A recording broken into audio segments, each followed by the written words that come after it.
and welcome to Praying with Charles. Today we are way up north. We're in Maine, sitting down with Pastor Mark, and we're going to be talking about prayer, digging through some of your prayer stories and what God's done in your life. Coming right up.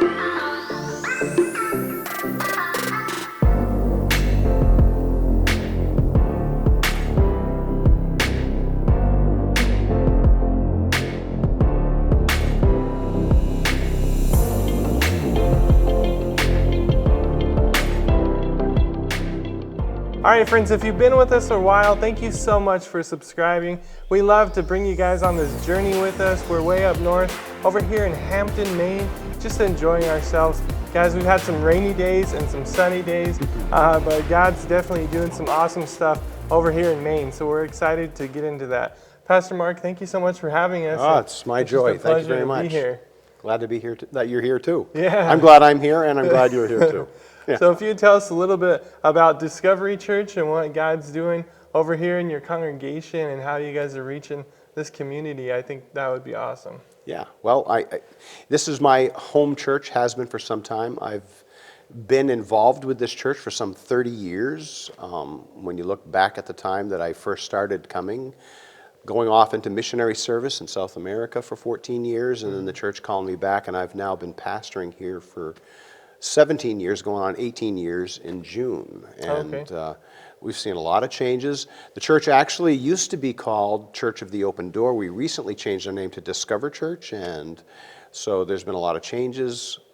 We're looking, some of the reasons for that is that we recognize we live in a time where there are more and more unchurched people, and we want to invite them into this exploration of faith, of knowing God and knowing Christ and knowing the Spirit and knowing what He does for life in people's lives, So. Amen. Yeah. So we're in a kind of a two-story situation. Yeah. I see you got classrooms and a huge sanctuary here. Yeah. And you've been talking about all the ways that you're reaching out to the community. But not only this community, but you're mission-minded. You talked about all the different missionaries that you guys are able to interact with and support, and some Compassion International. So that's so encouraging. Like I tell these guys often, I get so encouraged that there's some brothers and sisters in the Lord taking care of the Atlantic Northeast, and I just sleep so much better at night knowing that. So thank you so much for your service to the kingdom, and we'd love to hear more about your prayer life and what God does through that, and we're going to dig into a story that you have for us. Sure. But just if you could encourage these guys on why you're a man of prayer and what you've seen God do through that. Oh, well, I think you're a man of prayer, obviously. I think if you are in relationship with God, if you're in relationship with Jesus, it's just a natural thing that happens, that I find myself constantly in communication, having conversations with the Lord on a daily basis throughout the day for just about anything and everything that's going on in my life. And I've always felt like God has walked beside me. I guess the paraclete idea of the Holy Spirit has just been really real in my life. And I've always sensed God's presence, even since when I was a new Christian. And so I find that there's no better answer to my desires than the ones that God brings to me. So even when I don't like it at first, it always turns out better when God answers them His way. Yeah. So you're saying He kind of puts that in you, and then it becomes your desire, which was His desire. And you see that come to fruition. It's not always as clean a process as you'd like it to look like, but there's definitely that process. It's sort of like, you look at Abraham and you look at Moses, you look at Joseph. All of these guys had these visions that God gave them, and He gave them a clear understanding where He was going to take them. And they always sort of get it wrong, and He has to bring them back around to saying, no, that's not how I wanted to fulfill this thing in your life. It was going to be this way. And I go through that process too. Right. Yeah, so, sure, we all do. Yeah. And so you're telling me that you were a missionary for a while, an entrepreneur. You've been able to tackle some pretty big challenges, but I can't imagine those were successful without prayer. So tell us a time that you were praying over one of these situations, and how did God respond? I was just thinking of this one as you asked this before we started the interview. I had one come to mind. It was one of those ones that it just sort of blows your mind. I have a friend whose name is Alberto. We were in Ecuador. He was a travel agent, And we were together looking at a piece of land that he was going to develop a resort on, out on the coast and next to Atacames in Ecuador. And as we looked into it, he went out, and the mayor of the town had confiscated a lot of the properties for tax reasons or whatever. But in Albert's case, it wasn't like that. And we found out that it had happened in his area. So we went down to a lawyer, and the lawyer had all of this paperwork saying that they were taking their land back, and several of the people in that area. And he contacted a friend whose father was the Secretary of State for the country of Ecuador, and who wanted us to maybe see if we could find out what was going on behind the scenes there. And him and I were, I said to him, I says, Alberto, I really think that we need to resort not to men's devices to figure out what's going on here. I think we need to put it to prayer. So we went into the center of town. We sat at one of the fountains, and we just went into prayer asking God if he would work out the details and help us to figure out the situation. And we'd already gone to the city hall. We were not received well. You could see that people didn't want to deal with us. But after we went into the city square, we sat down and we prayed. We got back up, and as we're walking back to that city hall, there was a lady who sent a man who was working next to her to come out and talk to us and said, are you here asking about that land? And we said yes, and she said, I want to direct you to where you need to go in order to take care of that situation. and yeah, so we got up and we went back to her, and I said to her, I says, do you happen to be a child of God? And she said, yes, I do. I says, well, that's interesting, because we were praying that God would send somebody in our way to help this thing work out. And as a result of that whole thing, all the people in that particular district who had had their land confiscated had it returned back to them. So it was just an amazing, kind of a thing. I've seen God do those kinds of things often, but that's great. Yeah, when you started telling that story, I thought, man, those are some areas that maybe you don't even want to get involved with, because you find yourself mixed up in something you don't want to be a part of. That's so cool how God used another believer to do that. And I've been on this kick for a while that everybody has to win. And so when you're saying that you guys won, undoubtedly the city was benefited because you're doing something that's going to bring value to the city. But then all those other businesses won in the end too. That's incredible. I love that. And I don't know if he ever went forward with his resort thing, but that wasn't the ultimate goal I think that God had for that situation. So it just really proved, I think, to Alberto, who was one of the guys that we were teaching in our small group, the power of prayer and the power of God in situations where we could resort to other ways to try and help things happen. But when you put it in God's hands, he can do it so much better and so much quicker and more efficient. So I think that it was just one of those proofs. And we've seen it all through our lives. I mean, I've seen God answer prayer just in our family life too, and our church. So a number of areas. I'm sure most people have found that who have a walk with the Lord.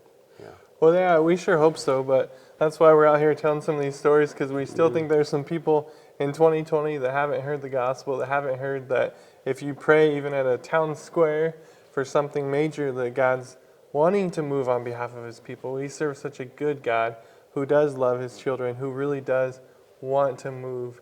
But he wants that relationship and wants to hear from us from time to time. Sometimes as often as we can get it, but it's like you go a few months and you don't talk to God. Then you're wondering, I always say, I'm beating my head against the wall, wondering why God's not doing anything, realizing I haven't even prayed to him about that situation. So we're up here in Maine, and I'm looking out and seeing probably a huge mission field, even though we're in America.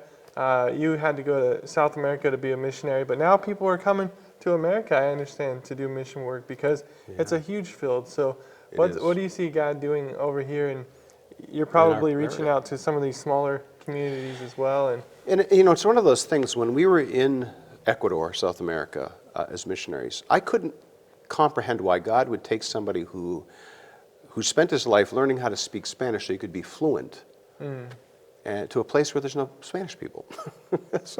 At first it was kind of a question mark. But I have to tell you, what I see God doing in our area is nothing less than miraculous. We're seeing really a mini revival inside of Maine in our area. We've got I mean, how many places can you go to that have maybe 65,000 people, but you have 4 Christian radio stations? Wow. Or you have churches Yeah. that, you've got at least 3 or 4 churches that are well over 1,000. And that's because the number of believers are increasing in this area. We're seeing people come to know Christ in our area. And let me say this, Maine is a dark place. You know, when I was in Bible Belt, you know, you have Meet Me at the Pole. All right. You'd have 300 people show up. Okay. Here, you're lucky to get 1. Wow. It's that kind of an area. So I am enthused at what I see God doing in our area through several great churches that are here. Okay.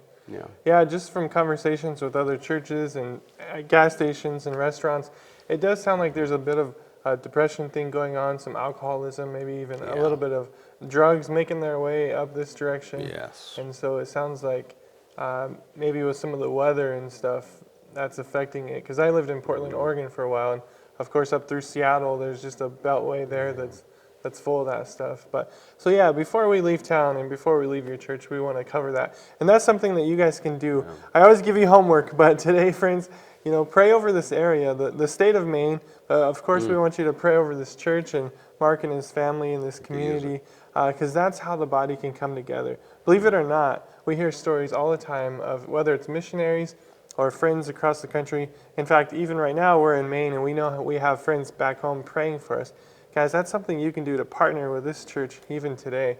And so we're going to make sure that they have the links in the description below to all of your church.